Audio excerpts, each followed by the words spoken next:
Habituados a leer el Evangelio como quien lee igual una historieta o un relato de un héroe y a veces sentimos una enorme incapacidad para interpretar correctamente determinadas escenas. Curiosamente, el tema de las tentaciones o este pasaje de las tentaciones de Jesús es una de las más elocuentes.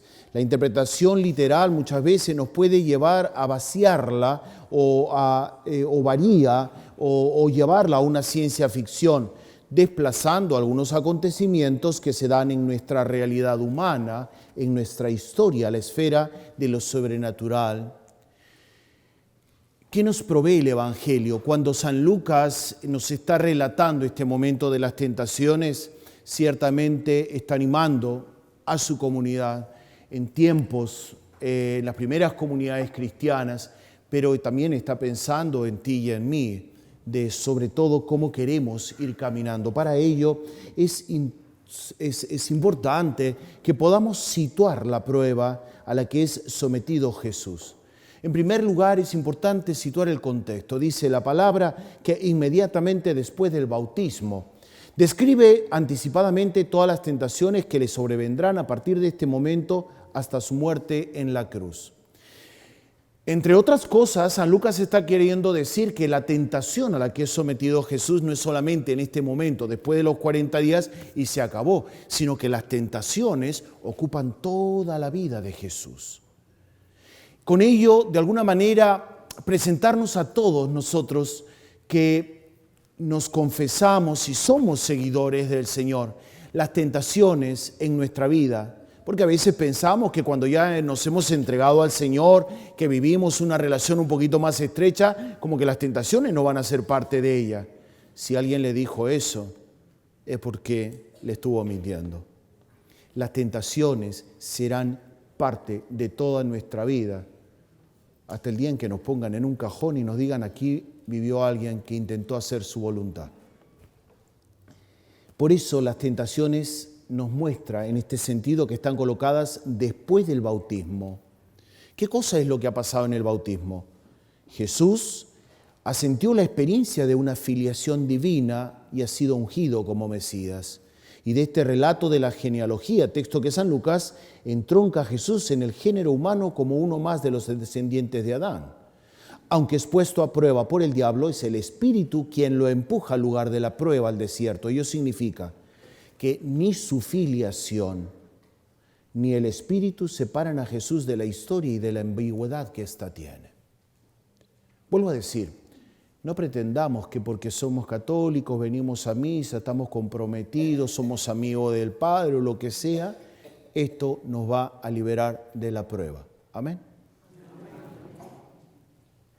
Estamos sometidos a la prueba, estamos sometidos a la tentación todos los días. Y esto es lo que San Lucas quiere remarcar. Al contrario, nos muestra que ni la filiación, si al contrario conducen a Jesús y nos conducen a nosotros a su centro. Y cuando hablamos de la tentación y cuando hablamos de esta realidad es que nos conducen al centro de la historia. Porque no podemos escaparnos de la historia. Nosotros somos ciudadanos del mundo, vivimos en el mundo, aun cuando de alguna manera ciertamente tendremos que luchar contra el mundo.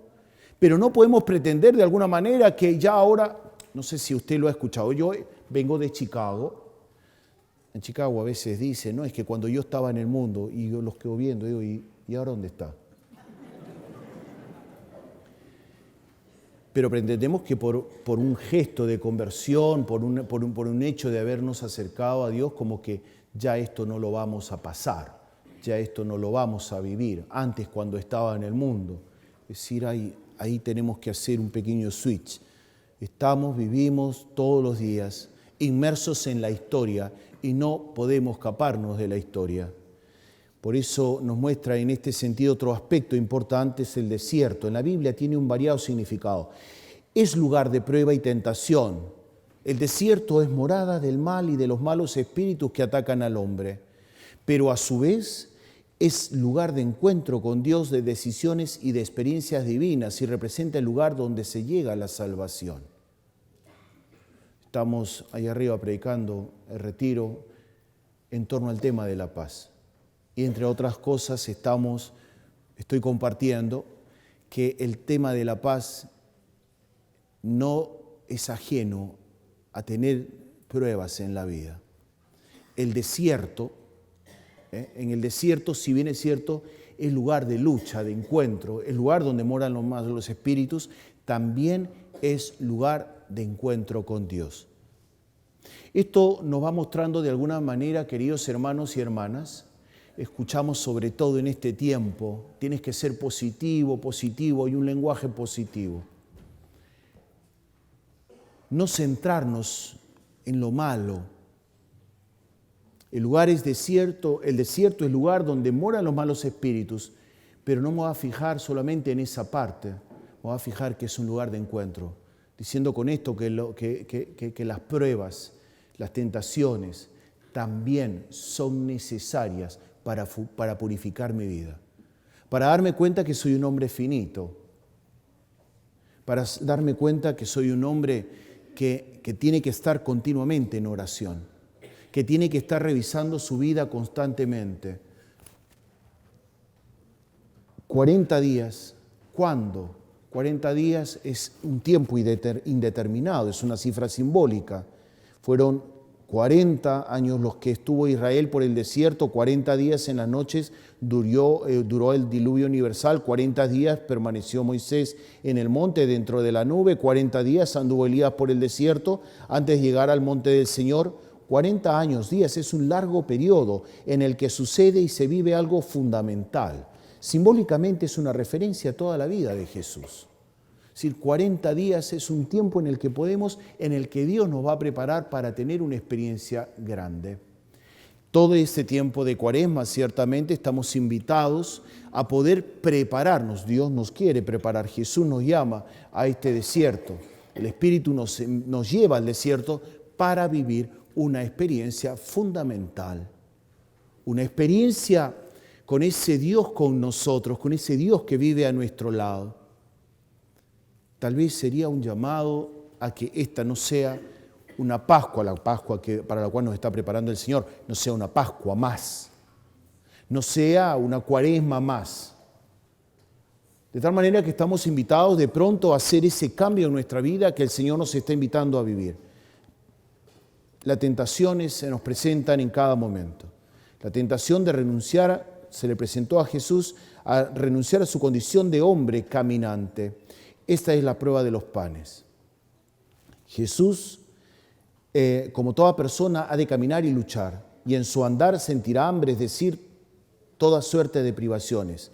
Pero en realidad su verdadero hambre es la justicia y el amor, de libertad y fraternidad. Por eso responde como hijo de Dios con la palabra de Dios. Vamos teniendo tentaciones que muchas veces nos quieren hacer renunciar a nuestra condición de hijos de Dios, renunciar a la justicia, renunciar a trabajar por la paz. Nosotros, queridos hermanos y hermanas, vuelvo a decir, vivimos en el mundo y somos ciudadanos de aquí del mundo. Y vivimos en estos momentos álgidos, una serie de situaciones en donde se nos está tentado. Es decir, vamos viendo que van habiendo leyes que van en contra de la vida. Situaciones que nos van haciendo querer hacer perder nuestra condición de hijos de Dios, de ir defendiendo nuestra fe. Somos conducidos por el Espíritu porque este año, diría yo, este contexto en donde encontramos leyes abortistas, algo que va en contra de la vida, nosotros no podemos permanecer como hombres indiferentes ante un mundo que nos va exigiendo una conducta concreta. Por eso tenemos que prepararnos y dar desde la palabra de Dios una respuesta concreta a una sociedad que quiere vivir sin Dios. Es allí donde el Señor nos vuelve a decir, no se escapen del mundo. Ustedes están llamados a vivir inmersos para transformar. El Concilio Vaticano II y sobre todo el Papa Juan Pablo II, San Juan Pablo II, dice en el documento sobre los laicos en el número 10, estamos llamados a transformar el mundo según las realidades espirituales. No todo de pan vive el Hijo del Hombre, sino de toda palabra que sale de su boca. Y esto es uno de los frutos que cada uno de nosotros en nuestra meditación, en nuestro encuentro, en nuestra lucha, tenemos que dar a conocer el mensaje de Jesucristo aquí donde nosotros estamos inmersos. Amén. Renuncia, la segunda tentación, la renuncia de renunciar al mesianismo del servicio fraterno. En la prueba de los reinos de este mundo es la tentación del poder, del dominio sobre los hombres, de la autoridad impuesta por la violencia, de convertir la religión, la iglesia y nuestra propia vocación o misión en poder para mejor conquistar a la gente para la fe. Jesús rechaza este camino y abraza el servir a los hombres. Nada de estar imponiendo, sino el servicio. Una comunidad que se sirve o que sirve los unos a los otros. Será una comunidad fraterna y esto es lo que podrá hacer que nosotros podamos hacer una comunidad viva. La tercera tentación es provocar a Dios. La prueba del alero del templo y se le sugiere a Jesús que le pida a Dios un signo espectacular para dejar asombrada a la gente y así conquistarla para la fe. Esta es la tentación carismática y de prestigio. Es decir, utilizar los prodigios utilizar los prestigios llamativos con el fin de embaucar a la gente y ganarla para la causa con facilidad. Nos tiene que costar ganar a otro católico. Porque si lo hacemos así, como que de pronto, porque alguien tuvo algo extraordinario, y ¡wow! ¡Qué grande que somos! Eso es el camino fácil. Hemos de doblar rodillas. Hemos de vivir una vida de sacrificio si queremos ganar y manifestar y prevalecer nuestra fe católica. Nada de cosa fácil. Esta es la invitación que el Señor nos hace. Me hubiera gustado decirles, no, hagamos una cosa grande como para espantar a la gente y de esa manera ganemos más católicos. Eso sería tentar a Dios, eso no sería profético, eso no sería de un cristiano católico. Por eso tengo que decirles y hablarles con la verdad. Tenemos que esforzarnos en nuestra vida. Es más, como dicen por ahí, todo lo que cuesta lo valoramos más. ¿O acaso las mamás no valoran mucho a sus hijos justamente porque hubo dolor al momento de traerlos al mundo?